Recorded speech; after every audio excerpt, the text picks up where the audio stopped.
Electrocast.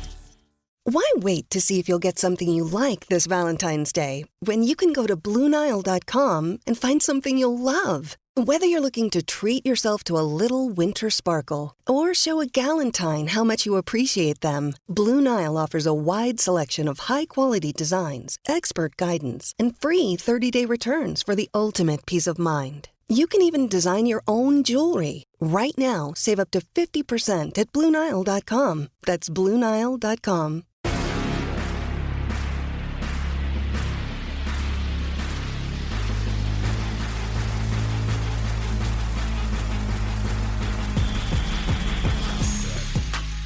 It's Check My Oil, UFC 292, Boston, Massachusetts. We do a lot of Boston sports on this pod, so I do think that this is apt. I do think it's a good card to be reviewing. I have the usual cast of misfits and ne'er-do-wells on the show. Ben Peake, Matt Wilcox. This card's taking some hits, boys. It's taking some hits. We've lost some key matchups on it. And, Ian Gary was saying that he's pretty much carrying this card now. And I find it hard to disagree with him wholeheartedly. A lot of washed up fighters. Listen, I'm still going to pay the fucking money. I'm going to put it on.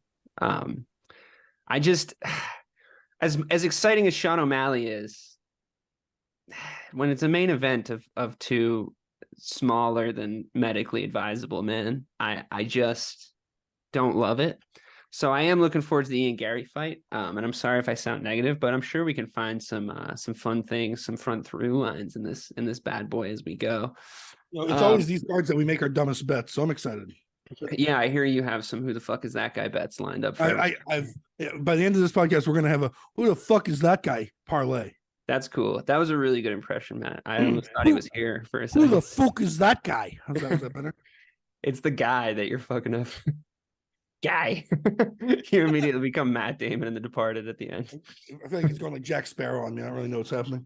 Yeah, no, that's accurate. Gerald Mirshart is on the prelims, which is a real fall from grace. No kidding. And the guy he's fighting, I'm only talking about this fight in the prelims because Gerald Mirshart's on it, and he's a recognized name. But the guy he's fighting is undefeated in the UFC. He's finished 3 guys since 2021. I don't know what's going to happen, but apparently Mirshart's on the decline. He's a heavy underdog, plus 210. But there's the UFC veteran status, Matt. Do you see any value in this bet? No, not really.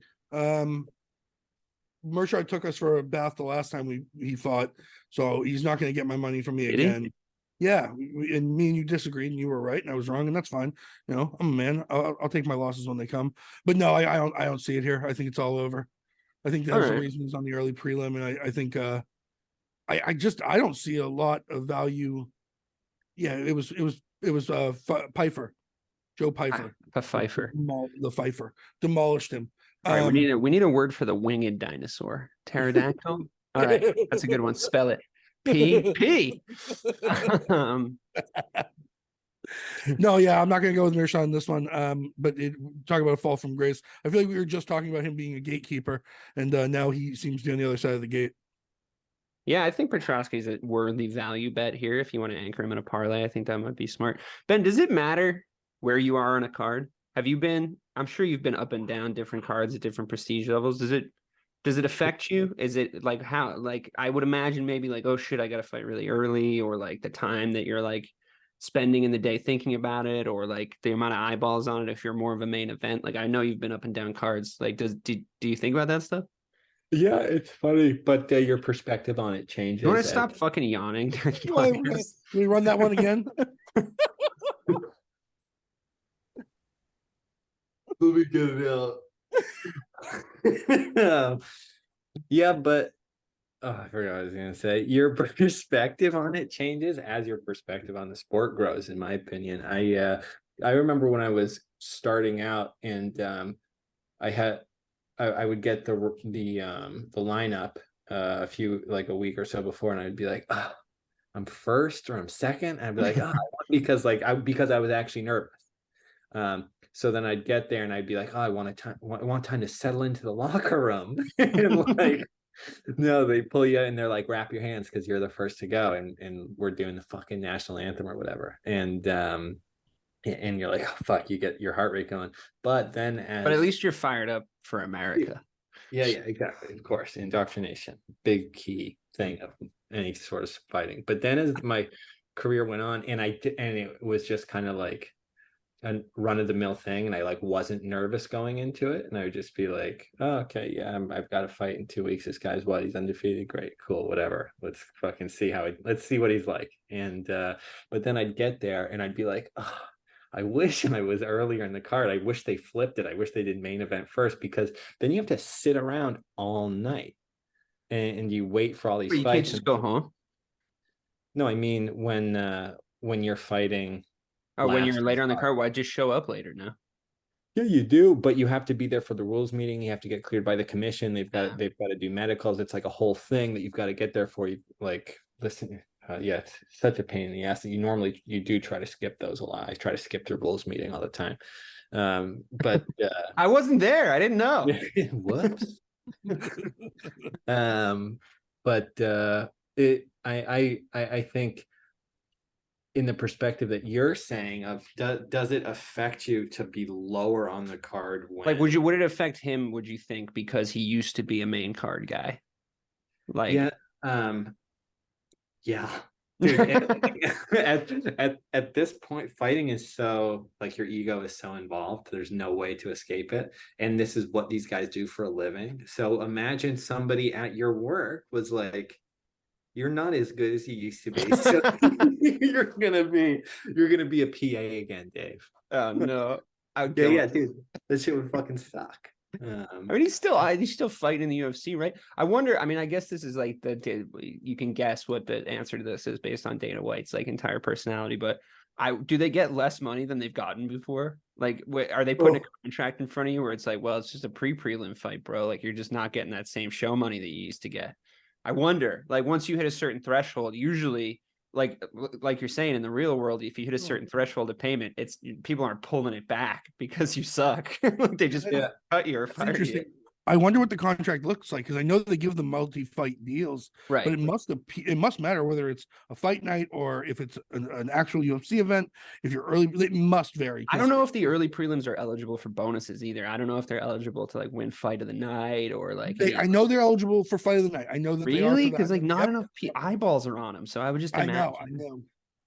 But you know what? When it does happen, rarely, that works to Dana's benefit, because now he's got some dog down there in the early prelims that he's going to hype up big time, bring them up out of nowhere, which he loves to do. Wouldn't you think so? Here's my thing. Mirshart, like, just a slow decline into irrelevance. I bet this is going to be the hardest fight he's ever had. He must be like on the brink of just like, fuck this. What am I doing here? Yeah. There's people still finding their seats. That guy's eating popcorn. Nobody's around him. Like, it's just what a fall. I feel like the strip club we watched Ben beat that guy up in.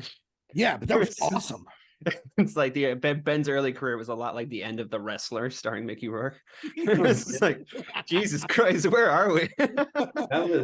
It's funny because I just looked up. I was trying to find video on that the other day, because like I have so few video of my fights. I have lots of pictures here and there, but like video is very hard to come by, especially because we're ancient. So like back. Yeah, I was gonna say, if you were starting your career now, if you were 19 now, all your fights would be taped, and you would have like a whole archive of it because it's so cheap and easy to tape fights. I would have videos of it, but I'm pretty sure like you were the one with the best phone at the time as far as like cameras go. That creepy phone one flip sideways and it was like camera. Yeah, you could Blair Witch it. You could like flip it and it would look like a Blair Witch. And honestly, I bet we would be shocked at how low quality those videos actually were. But we didn't have access to that kind of stuff, like as like 4K video on our phones. That wasn't a thing we were doing. Holy shit, man. It is funny. And honestly, thank God. I can't imagine if I was 17, 18 years old and able to record and upload my life like that to the internet. Dude. Imagine what high school would have been like. Imagine like any mistake you ever made. If you made a big embarrassing one, it lives forever on the internet. I don't know. I wouldn't leave the house. Yeah, Ben would still be on some list. I just did that to that poor girl today. I know. Ben thought he was getting scammed by a bot today, and because this girl was like, "Hey Ben, how do you remember me?" And he was like, no. She was like, we know each other. I do OnlyFans. You can send me some money and I'll let you in. And he was like, this is obviously a bot. And he was like, how do we know each other? And before she answered, he posted screenshots of it on the internet. And then she went on to prove that she was really this girl that we did actually all remember and did go to our high school and answered all the questions correctly. Ben was like, fill out this prove you're not a robot reCAPTCHA. Dude, and she did it. Dude, she did. I was like, oh fuck. The best part is, does Ben retract it? Does he delete it? Nope. Doubles down. No, you got to double down, dude. Dude, you just got to bite the mouth guard and swing back. And I was like, he gave her a big old, you're welcome for the promotion. Yeah, honestly, it might have brought traffic to the OF. Dude, a bunch of people messaged me that we went to high school with Greg Jacobs, stuff like, and like Tim Brotherton, a bunch of people, and they were like, oh, I know this girl, she's gone crazy now, like all this stuff. So I love how she messaged you like one kind of innocuous paragraph, and you've now put her on blast on your Instagram and your podcast. It's miracle work, man. You're doing the Lord's work. Speaking of OnlyFans, though, Paige Van Zant's wife is fighting on this. Paige Van Zant's wife. Austin Hubbard's fighting on this card. Is he?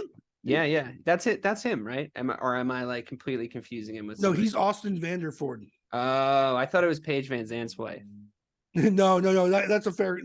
Yeah, because who knows who the hell he is? No, but that kid, he just lost a belt fight in Bellator. Oh, okay. Yeah. Fair. He's actually pretty good. Yeah, he doesn't actually seem all that bad. Really good wrestler, really strong wrestler. Austin, wait, who do you mean, Ben? Do you mean that Paige Van Zant's wife is good? Paige Van Zant's wife. I don't know any of the people on these cards. But you've heard of Paige Van Zant's wife. Yeah, because he's Paige Van Zant's wife. I would have never heard of him. How do you feel about that? Like, her OnlyFans, right, has got to be bringing in conservatively 20 grand a month. Yeah, the most money in the house. Conservatively, like probably 50, but not even the most money in the house. Like, real low. Yeah. Let's say it's 50. Let's say she's making 50 grand a month. She's definitely making like life-changing money comparatively, especially to what she was making to get her fucking face punched in the UFC. Mm-hmm. You're the husband, and he's sometimes an actor in the OnlyFans, and it's like, oh, is he? Yeah. He comes in to frost the donut every once in a while, you know what I'm saying? Oh yeah. Because I saw him like responding to Twitter trolls about it, like being like, dude, I can like, I know you're a professional fighter and you could beat up like 99.9% of the people talking shit to you about your wife, but bro, your wife's titties are still on the internet, dude. Don't do that. Yeah. I'm all for female empowerment, but from his perspective, like, what do you think? My wife is a lawyer. My wife's a lawyer. She's probably going to be a judge someday. And I've been begging her to do just a feed account forever. She will not budge. The money's good. If you didn't have to go to work anymore, you just find a place to compartmentalize that. I feel like, just put it somewhere. If it's working for you. Man, that'd be such dope money just to like post pictures. That sweet feet money. Sweet feet money. And I'm under the impression those guys, the feet guys, are the ones that are going to part with their dough. Oh yeah, they really need an eclectic collection. Yeah. It's like, I'm bored with those toes. I need different toes. They're nuts. They got a real "this rifle is mine" kind of mentality about it. I gotta know, like, we need to be like optioning studies of where these fetishes. I'm not kink shaming, like, you do your thing, but we gotta be optioning studies on like where these fetishes. But it's funny. It is funny. That's a funny one. That's definitely you gotta roll with it. People who take that too seriously, that drives me nuts. It's one of the funniest ones that you could have, and they're the ones that get so fucking touchy about it. Like, it's funny. Their feet. There's worse ones though. Did you watch that documentary about like the fact that like the tickle people are basically the Illuminati? Yeah. Like, if you try to get into like what the tickle world does, like they fuck with you. Like they start coming for you and shit. Like billionaires that just want to be tickled. What was furries. The other one? Furries. The other one. Yeah. It's like dark invites, dark corners of the internet. Yeah. It's like Eyes Wide Shut 2. It's about to get. I got a hairball. It's about put my life on pause. PAWS. because I gotta go get it. Yeah, that's. I mean, I don't know where that comes from though. Like, where does that fetish come from? I don't know what the etymology of your fet is. But before we talk about Austin Hubbard, who apparently, apologies to Austin Hubbard, you are not Paige Van Zandt's wife. I really thought you were. I thought that was his name. No, he's way less cool. No, I now know who Austin Hubbard is. I've remembered since looking him up. Before that, the Ultimate Fighter 31 finale. Very underwhelming season of the Ultimate Fighter. Thinking that you were going to have Conor McGregor on a reality show was going to make it good. It was not good. It was not good. It was very clear that he was there 10% of the time that Michael Chandler was there, and they weren't getting a lot of footage that they could really use that was going to be awesome to like put in the show. And he wasn't like doing any like vintage Conor McGregor stuff. And there was some funny lines and everything, but like I could tell they were really grasping at straws. I'm pretty sure all his prospects lost, not one won a fight. I think he won his last guy won one fight. Yeah, because they gave him one of the other guys. Yeah. They gave him one of the established dudes, the guy that's in the final. So if Brad Katona is now he's already won the Ultimate Fighter. I'm not sure why you can do it twice, but he's already won it, and he's on Team Conor. But they had to like it was like a school ground rules when like your team is just getting dominated so bad, you have to give them one of your good guys so that it becomes somewhat competitive. Yeah, which is depressing. We used to have to do that in Pop Warner sometimes. Yeah. Well, brag about it. Yeah, that happened. That happens all the time. Our Pop Warner team was elite. I bet it was actually. It was wicked good. The kids that we had in our elementary school. I bet the Shrewsbury Pop Warner team was pretty fucking good. Or 4 college D1 players, if you count Sean. No thanks to you. You don't count Sean though, because he only went to a D2 school. Okay, take it easy. Sorry. D3. No, D2. D2. Merrimack. Defensive Player of the Year 2 years in a row though. Yeah. What are you, his fucking agent? Okay. So anyway, Cody Gibson and Brad Katona are fighting one another. Brad Katona's 12-2. Cody Gibson's 19-8. The odds are like I couldn't really find. I don't know like what I couldn't find it on my usual betting site. I don't know why the odds makers haven't made it yet. Maybe it's because it's like something to do with the show. Could you find odds, Matt? No, it's because Cody just fought on the 15th, and he literally just stepped in. He was in the Ultimate Fighter, so there's no odds out yet, and it's not available on FanDuel or on DraftKings at this moment. But they should have them by Friday. Well, who do you think is going to win? I'm gonna go with Cody Gibson. Just based on his submission win, he looked really good. Obviously, he was fighting a nobody, but it was a really, really dominant ground performance by him. And Brad Katona just ain't shit. Come on, who the fuck is that guy?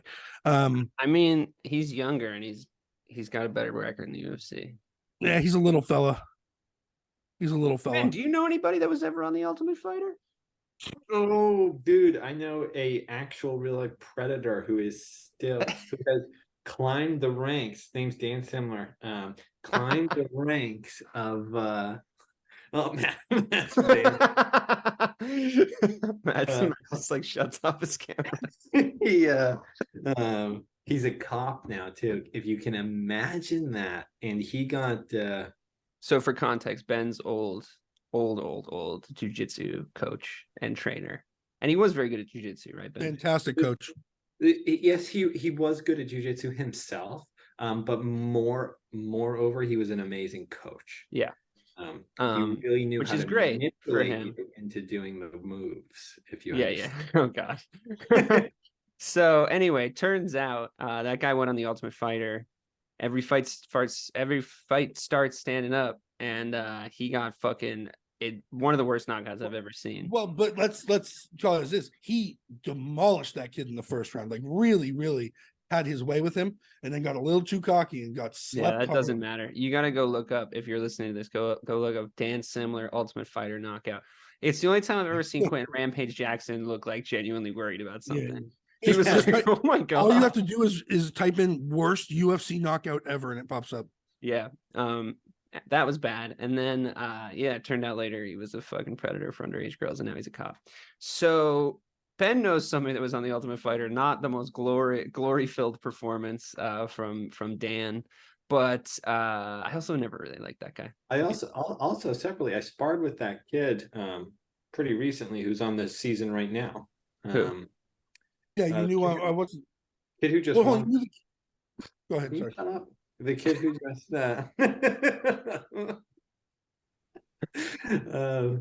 he just Rico is his name. He just won. Suave. Yeah, he was good. He did like the double hand punch and everything like that. Yeah. Honestly, real good jiu-jitsu. Real good jiu-jitsu, real good striking as well, which I run into a lot less with pure MMA guys. Mm-hmm. But that dude was down to bang.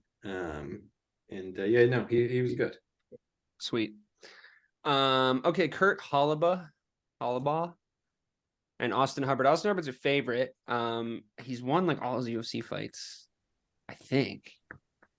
Maybe lost one. And then this Hollabaugh guy he's fighting is 0-5 in the UFC. So I think it's actually Hubbard's never been knocked down, never been knocked out. If it becomes a battle of conditioning, I feel like he'll win this. Maybe over. I would take like over 2.5 rounds, or I would just take Austin Hubbard on the money line. Probably part of a parlay. You know, an Andre Petrosky and an Austin Hubbard parlay would be a good way to start your day, I think. Yeah, I think that would start you in good stead on Saturday. I would probably, just because they haven't made the odds, I would probably stay away from that Ultimate Fighter finale because there's just too much. It's a fucking circus. And do you know if Connor and Chandler are going to Boston? Probably Chandler, I would imagine, because he's got. I imagine Chandler. I think they both have to be there, probably contractually. Do you think they're gonna fight? Yeah. I mean, Connor said December for sure. I think he was trying to shake out of it, because it's just a boring fight. Nobody wants to see it. And he'd much rather fight Gaethje for a fake belt. It's a boring fight, dude. I wanted to see that. Connor was gonna get fucking thrashed. Oh, Connor's gonna beat Michael Chandler real bad. It's a bad matchup for Chandler. Like every time he comes up against a really fast, like well-tuned striker, he's gonna get frustrated. He's gonna rush in. He's gonna get slept. The Gaethje fight, I'm far more interested in because I think Justin Gaethje is gonna put him in a fucking box, just bang him. I think that's gonna be the end of Connor in the UFC. The Gaethje fight that we get probably in March or April. Seen the end of Connor in the UFC. No, he's gonna fight. Boys. He's never gonna fight again. Here's what's gonna happen. Don't say that. Here's what's gonna happen. Don't worry, because Papa's here to tell you what's gonna go down. Yeah, let's hear this. I can't wait. He's gonna knock Michael Chandler out in the first round. He's gonna sign up to fight Justin Gaethje. He's gonna knock Justin Gaethje out in the first round. Oh, he's gonna be the guy? Okay. They're gonna drag Nate Diaz's corpse back into the UFC for the super fight. Then everyone's gonna realize very quickly that Nate is aged out of. He's gonna finally knock out Nate Diaz. Third round. Dude, then he gets a shot at whatever title, at whatever weight class he wants. If there's a vacancy, they should do him and Dustin Poirier for the actual 3, because that wasn't a win. So Dustin leg got broken. That was fucking stupid. Or fight Leon Edwards. He starches him too. Jesus. So don't worry. The greatest comeback in sports history is on. Don't stress. Speaking of comebacks, Chris Weidman. No. God. Doesn't this make you feel like 1,000 years old? Like I feel like it was the other day that Chris Weidman was the best guy, or like one of the best guys out there. And now he's plus 225 against Brad Tavares. He's 39. He's coming off a bad injury. One of the worst I've ever seen. That was awful. It's really, This is the leg break? Yeah. Damn, it's been that long since he in Boston. He broke it in Boston. God. Did he really? Yep. That's mean to make him fight here again. Why did they do that? What if it happens again? Why is this happening? I don't want to watch Chris Weidman fight. Why are they doing this? Dude, for the same reason that Mark Coleman is fighting again. I don't know because you don't know. You're such a casual. Both of you are such casuals. Mark Coleman was like the one of the he fought Fedor. He fought a who's who in Pride, and then came over to the UFC, fought in Pride. He's from the it's crazy because he looked older in the UFC, but he was still juiced up. And now he's fighting. I don't know what he trains with Matt Brown. I love Matt Brown. Yeah, I love Matt Brown. He's a super tough guy. Always excited to see him fight, dude. You should see Mark Coleman train. He loses shadowboxing matches, and I don't say that. And I don't say that to be funny. There is funny. There is more than one video of Mark Coleman going out to shadow box and tripping and falling. Dude, it's happened more than once. They let it happen more than once. Dude, do not. I can't imagine how many times that actually happens. And he's fighting again. Matt Brown was on The Ultimate Fighter, right? Yeah. I just watched a video of him. I think it was him where on TikTok. Yeah, where because that guy was like, we're on the same algo, everyone. Yeah, which we definitely have the same algo. But it's like that taller guy was like, I'm fucking with him. I'm gonna keep like messing with him, and now I know him in his head. Matt Brown was like, just came out and savaged him because he's the elbow guy, right? He always he put something in his chewing tobacco, right? It was like lime juice. Yeah. He like lemoned his chewing tobacco, and he was like, I'm a Southern boy. You don't do that to Southern boys. And I'm like, I think he's serious. That's the wrong dude. I think he's serious. Yeah. Oh, dude. He trains out of or he does his strength work out of West Side Barbell, which I think is I mean, it's rare, and possibly if he was a younger guy, I'd say that's possibly not the best idea. But West Side Barbell is the home of the late Louis Simmons, who is like the powerlifting king. Like if you look up West Side Barbell, that is old school, out in the middle of nowhere, Ohio, like hard guy shit. And that's where Matt Brown trains most of the time. Cool. That's cool. That's what he does. Yeah. I like that. Yeah, I like that Matt Brown is just like, he's just getting better with age. He's just getting more seasoned as the years go on. He's just like, because it's like you can make him a gatekeeper, but you don't like, nobody wants to fight him. It's like you could probably, if you have enough talent, you could probably beat him, but it's not going to be fun. And I love guys like that. Dude, you're going to be in the fight every time. It's like the exact opposite of what's his name, Smiling Sam Alvey. And you're just watching him like move, and you're like, dude, I don't even think you should be a professional athlete in like any fucking sport. Like this is bad. Dude, I loved his like very, very short ascension in the fall from grace on Reddit. Did you? No, dude, no. He came Smiling Sam Alvey we're talking about here? What do you say? We're talking about Sam Alvey? Yeah, Smiling Sam Alvey. He like a nice guy. He seems like a douche. And he came on Reddit and he tried to garner some favor with everybody on the internet. And he was like, hey, it's me. I'm a real UFC fighter here. And people were like, oh, that's cool, Sam. And then he fought a couple more times, awful, did some stupid promos on there, and everyone was like, fuck you, get out of here. And he doesn't post there anymore. It's hilarious. Yeah, Reddit will fucking turn on you. Don't try and garner favor with a bunch of virgins. Yeah, I was just gonna say, bunch of nutcases. Average Redditor has opinion about high level athlete. Anyway, Chris Weidman and Brad Tavares. Don't bet on Chris Weidman. If he wins, he wins. He's definitely reached higher heights than Brad Tavares ever has. I don't think either of these guys are good. I would probably stay away from this one, Matt. I'm gonna go with Tavares. I'm gonna make it part of some sort of an early card parlay, I think. Opposite the one that me and you were talking about, but I've never been more sure that I don't want to watch somebody fight in my life. So aren't you going to be kind of the problem I have in a situation like this is like I know that like my instinct is going to be to cheer for Chris Weidman because of like the comeback nature and the underdog nature of the entire thing. And I know at his peak he was kind of a tool, but like I don't know, coming back from that leg break, if he comes back and looks good from that leg break, it's encouraging for our other friend. So that is true. That is true. Yeah, you're probably right. I do want. I just don't want to see him get hurt. That's all I care about. I know. That's what I think they're putting him up against this guy. I don't think he's got it in. You know what? Fuck it. I'm gonna. You know what? Fuck it. I'm just gonna go Weidman for the win. Yeah. Let's just see fun. it. That's more fun. Something special. That's more fun. Ride the wave. Ben, what was your worst ever injury? Inside a fight. I remember that time he lost his tampon. Never mind. No zinger. I bet it was that cut on your head. Maybe my cut, because that was my cut, like it's his friend that he lives with. Yeah. It did look like a mouth. That was big, dude. And I remember somebody commented on the video, I can see his thoughts in there. And that's when I got really into tech and how to track IPs.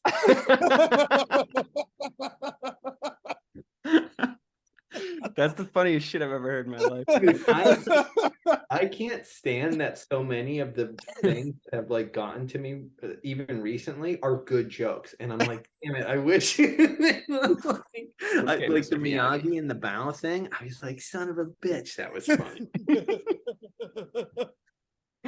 I can see his thoughts in there. You know what though? At least we know that they were lying because you do not have any of those.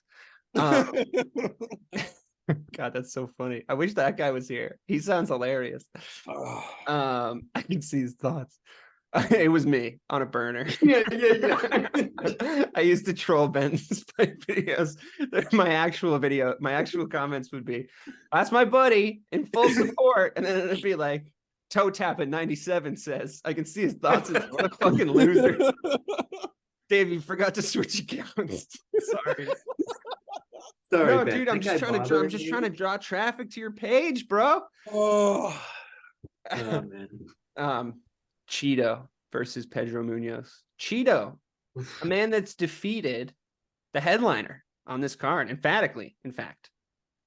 And a real fall from grace. A real fall from grace for Cheeto. He was one of the best bantamweights in the world not too long ago. I think he's pretty mid. You think he's mid? Yeah. Because he lost to Corey Sandhagen? Like, everybody loses to Corey Sandhagen. Yeah. It's like, no, I just think in general. That's all you have. That's it. He's mid. Is this Gen Z does podcast? No, he mid. On God. Mid. On God. Yeah, he obviously is good, but like his stand-up looks way too stiff for me. He knocked out Dominic Cruz, right? Yes, he did. He caught him he set him up well. Like really well. Yeah. He's obviously good. But so I mean he's clearly not mid. I really don't like him as a person. And there's this one brand of clothing that I was really obsessed with for a while. And he knows. This is a left turn. What do you say? This is a left turn. Yeah. And he knows the owner, and I see him getting it for free all the time on his Instagram. And it all comes around now. Now we understand. Yeah. Now we understand why Ben hates fan favorite Marlon Chito Vera. I knew there was a root cause in there somewhere in that psychotic brain of yours. I just couldn't see inside because you got that wound closed. Eventually. It was bad. If you guys want to Google Ben's cut, it's on the internet. It looked like a pair of joke lips that you put on a Mr. Potato Head doll was planted in the middle of his forehead. I think there's actually some value with Pedro Munoz here. He was looking competitive with Sean O'Malley when he fought him. It was a no contest. Marlon Vera's been out for a few months because he went through that brutal 5-round battle with Sandhagen, as mentioned. I think, yeah, Munoz lost some fights, but the roster of guys he's lost to, Sterling, Edgar, Aldo, Dominic Cruz, like, these are names. No shame in losing to most of those guys. There's a little bit of shame in losing to Dominic Cruz, I think, in the modern era. That guy, can we talk for a second, actually, as a quick aside, about how fucking piss poor the commentary's been on these UFC cards recently? It's unbelievable.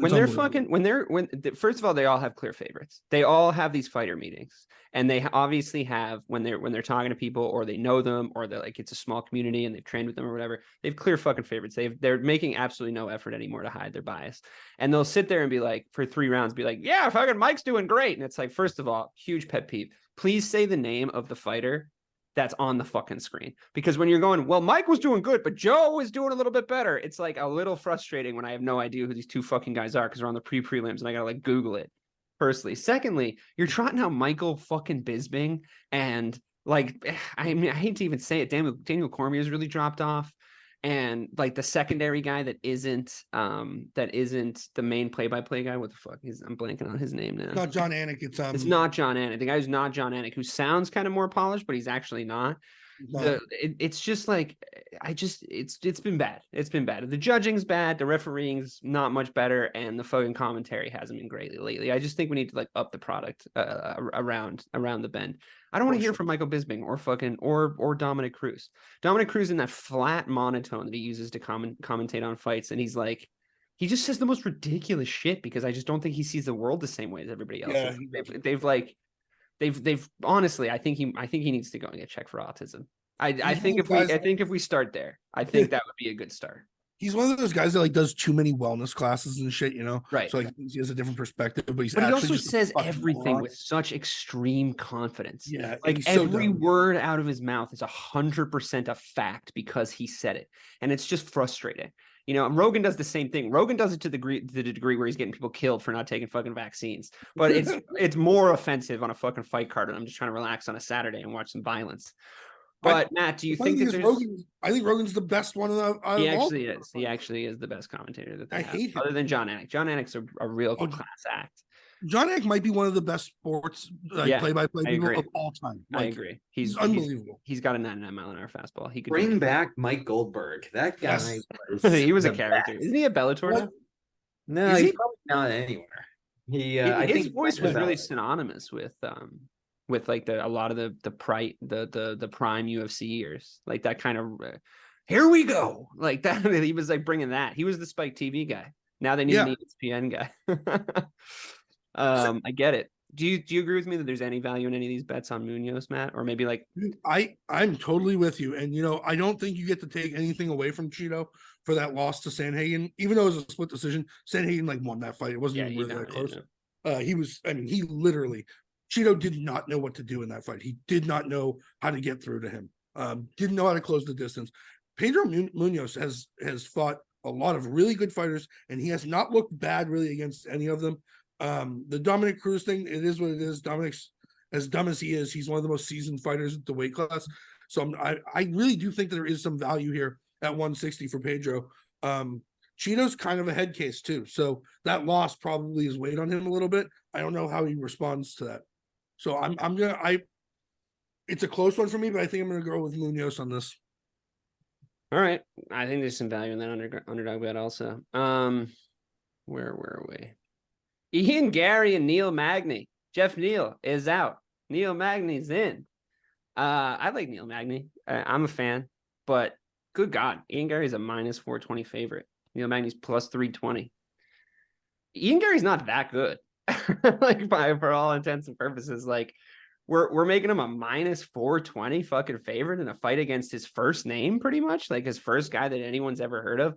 I know he's coming in on short notice. I know Ian Gary's undefeated, but like we're all in agreement that chin is there to be found. Right? Oh, yeah. Someone's gonna find it.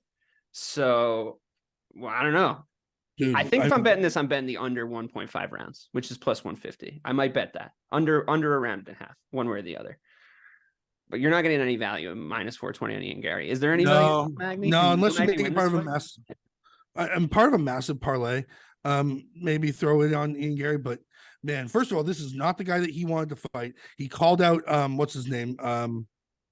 Neil, it was another guy they wanted to fight who then got injured. So he's not fully prepared for Magny. And Magny's had some real fights in his life. He's had some dog fights, and that's something that we have not seen from Ian Gary either. I get it. He has promoted himself to the nth degree. He's signed with Better. He's doing all these TikToks. He's really, really opened up this whole, I know I can make money now, so I'm going to make my money now, which go get your buck, kid. But let's stop pretending like your 12-0 is impressive. Who have you haven't beaten anyone yet. And now you're going against the guy. This is his 40th fight. It's a real tough spot for him, I think. I think it's a lot of pressure, and he's talked a big, big game. Do I want him to win? I like him. I'm like a real fan of Ian Gary's, but it's a tough spot for him here for sure. Did you see the meme I sent you guys today? That was It was like the Michael Scott. You miss 100% of the shots you don't take. Michael Jordan, Michael Scott. It's like we're not here to take part. We're here to take over. Conor McGregor, Ian Gary. So I did see that. I do think that he should be trying. If I was advising him, I would be trying to steer his brand away from what Conor already did. I think it's scorched earth. I think that it's well-worn ground at this point, and he's not as clever. Like he's just not as clever, and he's not as magnetic. Not that guy. There is an inherent asshole deep inside Conor McGregor. That's why he's good at what he does. It's earnest. He's not acting. He's a cunt. Yeah, he's a little cunt. Ian Gary's like a nice guy. He's too nice of a guy. After his last fight, he was outside greeting like his mom or something, and a drunk guy bumped into him. And Ian Gary like gave him like the whole like, "Hey man, listen, I know you're drunk right now, but you really, really don't want to ride this choo-choo. I did see that. It was like after his last fight, right? He got some guy started saying shit to him, and he was really, really nice about it. I'm like, really, dude, really cool. I'm like, McGregor's already like texted his manager to tell him that we're gonna have to pay this dude because I'm about to fuck him up. McGregor beat that guy up and then went to his dad's nursing home and beat him up there. Yeah. It's like 100% what's going down. Like, he's not walking away from that shit. And Ian Gary's like, come on, man. And then now he's trying to do this impression of Conor McGregor. And it's just like, we've seen this before, man. And you're not that dude. It's just so weird, man. But he's an exciting fighter. He could still get really popular if he just. But here's my thing. We were all super entertained by McGregor, right? But we were also all super entertained by GSP. You can be a good dude, and we'll all still go like, "Oh, he's awesome!" Like the entertainment level is not even close between the two. Oh, that's true. It's like we're talking like WWE, like fucking Attitude Era, be like compared to WWE SummerSlam last week. Like, it's just not the same thing. Dude, I loved watching GSP get ready for fights and the training, like the behind the scenes thing, because he took all that shit so seriously. And I was like, oh wow, I want to do shit like that. But when I watched him fight, like, I just knew it was going to happen every single fucking time. And like, they're not really comparable as fighters. Like GSP, I think, he's definitely the most well-rounded, at the very least, if not the best of all time. But he's definitely the guy that had everything. Like, he had all the stuff in his locker. And I really enjoy that he George Foreman'd Michael Bisping. Like, he was like, oh, if I could just get a fucking title, I'll go in and get that title shot against Bisping. I know I can fuck him up. Like, no. That was what an asshole thing. I know. He's like, wait, who has that belt? Yeah. I'll take it. And then Bisping goes and he's like, well, I'll just take another fight in like 2 weeks. And he gets knocked out by Kevin Gastelum and retires. I'm like, oh, what a fitting end. What a fitting end to a career. Anyway, I do agree. I think that Ian Gary needs to be a little bit more original in his branding. The internet, as for all its fickle nature and the ways that it is very underwhelming and bad for society, it's very curt when it comes to like people doing bullshit. Like, it's gonna just be like, yeah, no, we reject you wholeheartly. Like, we've already seen this, we don't like it. It's not as cool, it's not as cute, it's a vaudeville act, it's a sequel. So it's just not gonna work. And I think that he should just put his head down and fucking get to work, because it reminds me, honestly, if he wasn't Irish, it reminds me more of Darren Till than it reminds me of Conor McGregor, to be 100% honest with you, because Darren Till came in with a remarkably similar fight style of a chin that was pointing at the fucking North Star, like they're going to find Jesus. And then he gets sent to Jesus. And it's just like, bruh. And it's really, really clean and crisp, effective combinations, like 3 to 4 that are like clearly like incredibly well practiced and easy to deliver. But I mean, Ben, if you were fighting an Ian Gary type, you're looking at this game tape like, oh my God, I'm headhunting this motherfucker. Like, I know I got to just try to hit him as fucking hard as I can, right? Or do you go like, maybe we take him down and see what he like has down on the ground, because that hasn't been really proven yet. I think no matter what you do, you've got to be pushing him back. Like, the thing, because he swarms you. Yeah. None of these guys do as well on their back foot, and with taller guys like that, your head has to be in their chest the whole time. Yeah. Bang, jumping up with trying to hook, catch on the outside, uppercut, push. Eliminate their range. Like, just eliminate, because if you're on the end of that punch, that's when you're in trouble. Attack, changing levels, attacking leg kicks, but constantly, almost literally trying to push your forehead into their chest the entire time and keep them moving back. And nobody does that, dude. It drives me nuts. Floyd Mayweather did it to Conor McGregor. Like, he was like getting caught on the end of stuff, and he was like, all right, and he just stepped inside his range and just started fucking him up, and I was like, huh, okay. Oh man. But that's, I think, why Conor never does that well against guys that are taller than him or have equal reach. Like, when he was fighting Poirier, like, he just didn't have that same kind of like pop on the end of his punches. But he fights an Eddie Alvarez like a little bit shorter than him. He fights a Jose Aldo, or like these guys that have that little bit of a height or size disadvantage in his range. He's just so good at picking guys out at the end of his range. And I think Gary's good at the same thing, but it's find outable. You need to start learning how to like fight on the inside also. I don't think it's going to be this weekend. I do still think Ian Gary's going to win, but we're going to start to see, I think that I'd be surprised if we saw him as the champion of his division. That would be tough. Devon, you don't think so? I don't see it yet. Not yet. Yeah. Good, because don't ever fucking disagree with me. Damon Blackshire and Mario Batista. Batista is the underdog. Blackshire, I actually quite like watching him fight. He's Dude, he just fought last week. Wait, was it last week? Yeah, man. Like the last card? Dude, he beat Johnson at a UFC fight night, Vincenzo Luque. He hit him with the twister. The twister guy is fighting again? And he stood right back up. He said, I'm good. He didn't do shit to me. I'm ready to go. Oh, that's fucking awesome. I'm betting every dollar I've ever seen on Blackshire. Let's go. I hope this guy wins. That sounds awesome. Let's go. Have we ever seen that? Fight 2 fights in 2 weeks? Not to my knowledge, no, not since UFC has become what it is, but but what about the weight cut and everything? Think about all that, dude. I think he said he walks around at 155, so he fights at they're fighting at 136 he's at now, but that's crazy, man. That's a bad dude right there. Ben, do you think that's cool, or do you think that's just a terrible idea? It's a good way to get yourself really hurt. I'm sorry, I missed what you said there. Piece of shit. Dude, I'm sorry. Damn it. I was hoping that you were going to run through it again before you. Damon Blackshire fought last week at Fight Night, Luque versus Dos Anjos, and he won by twister. He hit the kid with a twister. So he immediately stood up because Batista was set to fight some other Joe Schmo, and he broke his hand, I think. So Blackshire is going 2 weeks in a row on main cards. Got it. Yeah, no, I think that's. I don't want you to answer anymore. I don't want you either, you son of a bitch. Don't make it a highlight, Dave, please. Go stand. No, that's a highlight. Oh, we're making a video of that. Go stand in the corner and think about what you did. Amanda Lemos is fighting Zhang Weili. Is she, or she's just gonna get knocked out? She's gonna get fucked up. Yeah, she's gonna get fucked up. Zhang Weili is, I will say this about Weili though. She is responsible for some of the most, if not the most, entertaining women's fights that I've ever seen. Absolutely. I think that she's awesome. And I really always cheer for her to win because there's a slight vibe that they might turn her into glue and ashtrays back in her home country if she doesn't win. But she seems like a state-sponsored fighter. And this could be completely off fucking base. I feel bad saying it, but it seems like if she brings great honor and shame on her house and name, that they will in fact kill her and we'll never see her again. I just get the vibe. Like there's always one guy in her camp that's like looking at her real hard when she's answering questions. That's all I'm saying.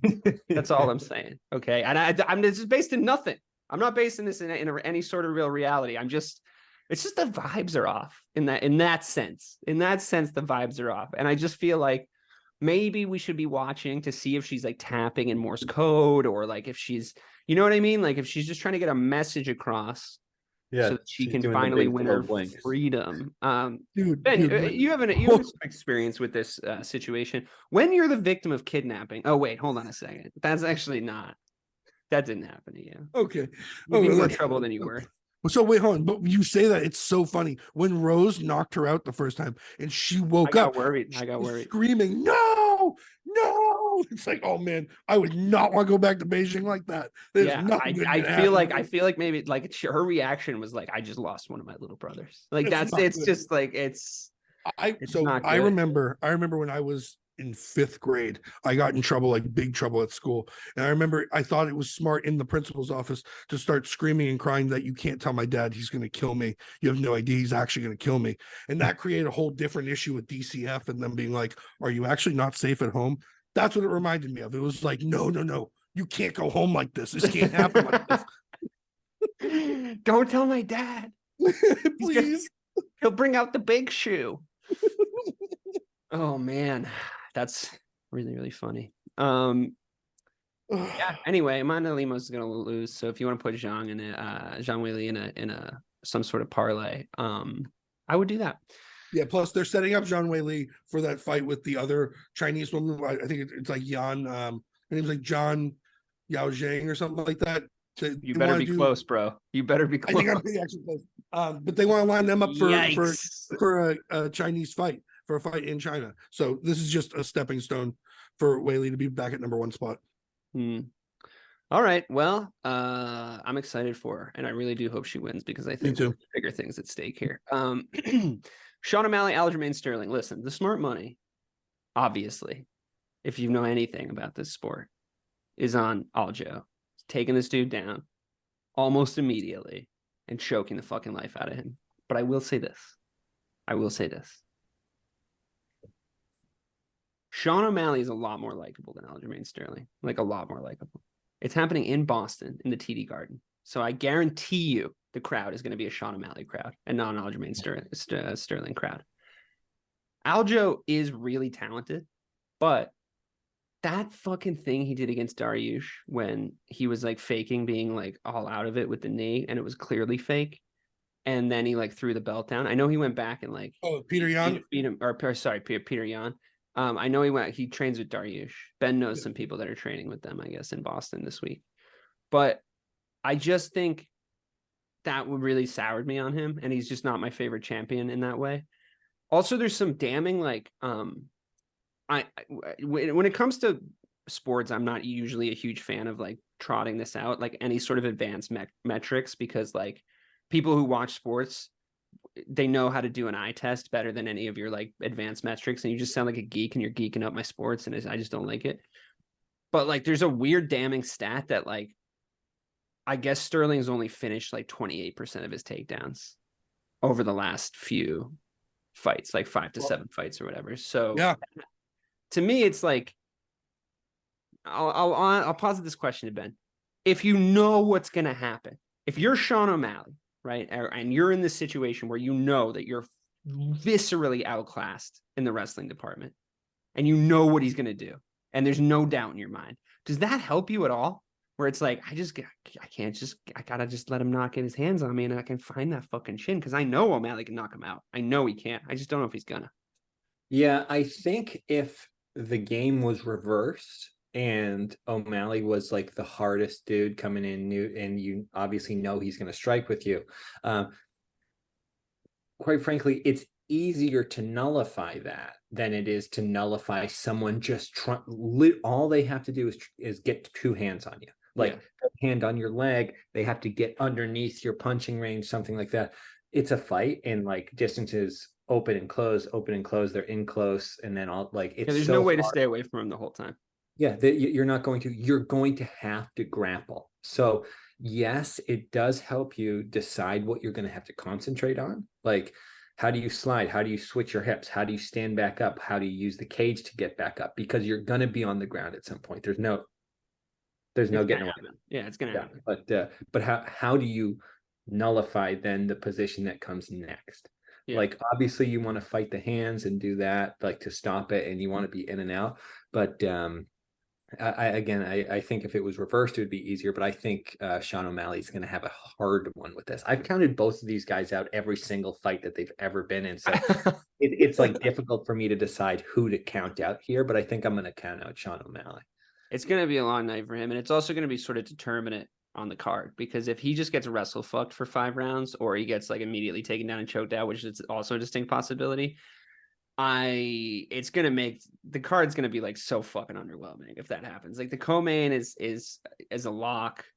Ian Gary, sure, maybe there's some fights leading up to it that are fun, but if O'Malley doesn't put in a good performance, this is a fucking failure of a card. I'm interested to see how the crowd's gonna be and like all that stuff, but like they're gonna fucking turn. That crowd's I know Boston crowds. I know them better than any other crowd on the planet. I've been in them more than any other crowd. And quite frankly, everything that people say about them is true. And I'm not here to defend them, because that place is going to get so fucking toxic if that fight is boring. Like, it's going to get so fucking toxic if that fight is boring. You thought Jacksonville was bad? It's going to be bad. So Ben's been a part of actual Boston crowds on the positive side, because Conor McGregor rocked in and everybody in Boston's like, I'm Irish. And he fucking knocked the guy out and then like went home. And like, that's a positive. Like, there's nice things that can happen in those places, but we're also chasing fucking Lakers teams out of there if they win. So I don't know, Matt, what do you think? Any value in the Sean O'Malley bet? I want to say Sean O'Malley will destroy this man. Everything you said is a lie. I'm betting on Sean O'Malley because I'm not going to bet on a 390 favorite. I think Sean O'Malley 360. Yeah, even worse. I don't think Sean O'Malley's as bad at jiu-jitsu as we think he is. I don't think it matters though, because of how good Aljo is. Look at what he did to Henry Cejudo. He wouldn't even get up off the mat. He just gets down on his knees, so you can't strike him with a kick, and then waits. That's the other thing. Enough. You gotta eliminate that rule. You should be able to get kicked in the head when you're on the ground, or knee in the head when you're on the ground. I don't care. Literally crabs into people. It's bullshit. It's an exploitation of the rules. I don't. So I think Aljo has talked this weird level of shit for this fight, where he is gonna stand up and try and bang with that would be a bad idea. O'Malley for a while, right? Because once he starts losing, because we know he's a scared little rat who faked a head injury to get a belt in the first place, what he's gonna do is he's just gonna take him down and body triangle him and hold him there for 5 rounds. So it's gonna be boring. But I do think O'Malley could win this fight. So I'm gonna bet on O'Malley just because I think it's such a disrespectful line for such a gifted striker. Wow. That was very eloquent, Matt, and you really came off the top rope to Aljamain Sterling. I really enjoyed it. That guy. I'm going to say that between you and Ben, you've done a better job tonight. So well done. I appreciate that. Fucking useless to me. I'm just kidding. Well, I forgot what we were talking about. Dude, what? I thought Ben said that it was such a good impression, but that was you? Damn. I didn't forget what we were talking about. I never knew. There's a big difference. I love it. Ben, the final question for the evening. Any merit in kneeing somebody as they try and take you down, or is that just gifting them your leg?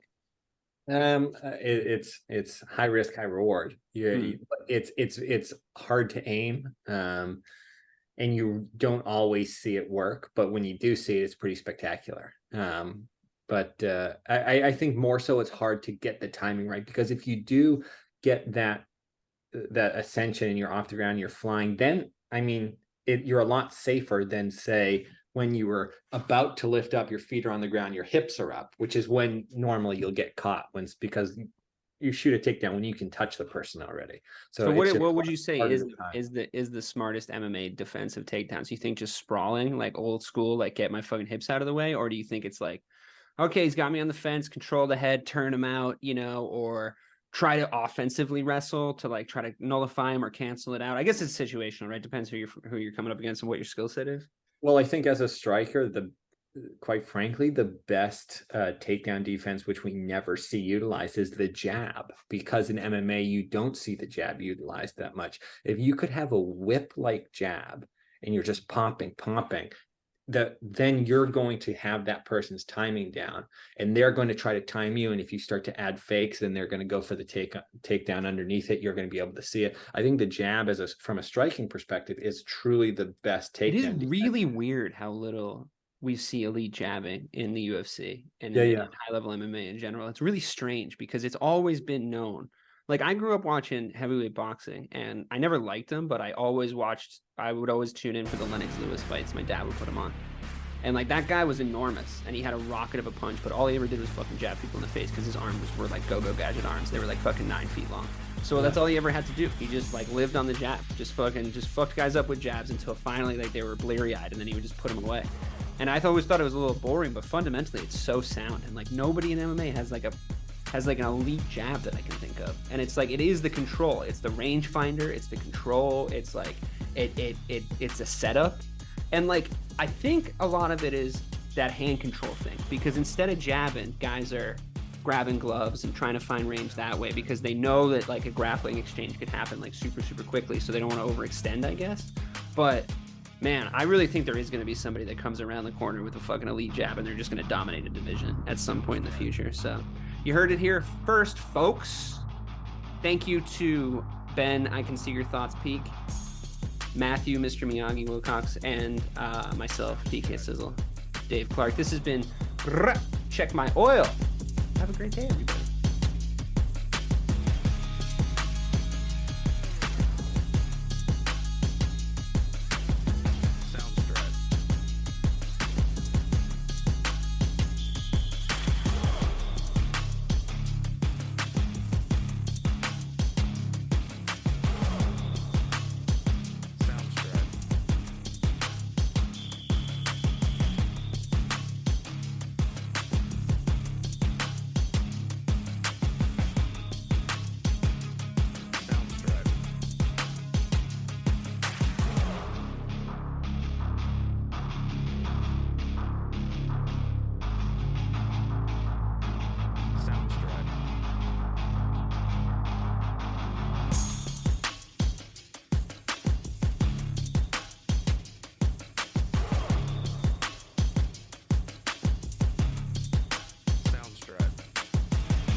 Step inside the marketing mirror to uncover marketing secrets, discover gems, tactics, lessons, and campaigns you can use, next gen or fundamentals.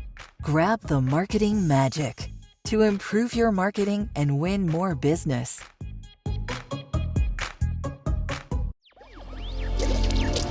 Electricast. If you're a working professional wondering what's next for your career, you've come to the right place. Whether you're looking for a promotion, growth, or a potential career transition, look no further. With over 30 years working in a variety of industries, I share my insider knowledge with those ready to get ahead on Career Advancement with Craig Ansell. Tune in to get your strategies for success.